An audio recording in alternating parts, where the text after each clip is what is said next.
കനത്ത കാലവർഷത്തിൻ്റെയും മഴക്കെടുതികളുടെയും പശ്ചാത്തലത്തിൽ വിവിധ ജില്ലകളിലെ പ്രൊഫഷണൽ കോളേജുകളും അങ്കണവാടികളും ഉൾപ്പെടെയുള്ള എല്ലാ വിദ്യാഭ്യാസ സ്ഥാപനങ്ങൾക്കും അവധി പ്രഖ്യാപിച്ചു.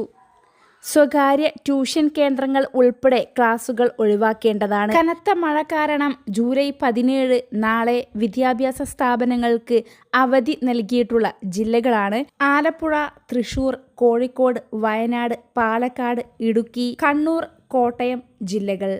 മലപ്പുറം ജില്ലയിൽ വിദ്യാഭ്യാസ സ്ഥാപനങ്ങൾക്ക് അവധി പ്രഖ്യാപിച്ചതായി പ്രചരിക്കുന്ന വാർത്ത വ്യാജമാണ്. ജില്ലയിൽ നിലവിൽ അവധി പ്രഖ്യാപിക്കേണ്ട സാഹചര്യമില്ലെന്ന് ജില്ലാ കളക്ടർ അറിയിച്ചു. മഴയും പല സ്ഥലങ്ങളിലും വെള്ളക്കെട്ടും തുടരുന്ന സാഹചര്യത്തിലും കൂടാതെ മണ്ണിടിച്ചിലിനുള്ള സാധ്യതയും കണക്കിലെടുത്ത് ബുധനാഴ്ച നാളെ തൃശൂർ ജില്ലയിലെ പ്രൊഫഷണൽ കോളേജുകൾ ഉൾപ്പെടെയുള്ള വിദ്യാഭ്യാസ സ്ഥാപനങ്ങൾക്കാണ് അവധി പ്രഖ്യാപിച്ചിരിക്കുന്നത്. അങ്കണവാടികൾ, ട്യൂഷൻ സെന്ററുകൾ എന്നിവയ്ക്കും അവധി ബാധകമാണ്. അതിശക്തമായ മഴ തുടരുന്ന സാഹചര്യത്തിൽ കോട്ടയം ജില്ലയിലെ അങ്കണവാടികൾ, പ്രൊഫഷണൽ കോളേജുകൾ ഉൾപ്പെടെയുള്ള വിദ്യാഭ്യാസ സ്ഥാപനങ്ങൾക്ക് നാളെ അവധി പ്രഖ്യാപിച്ചു.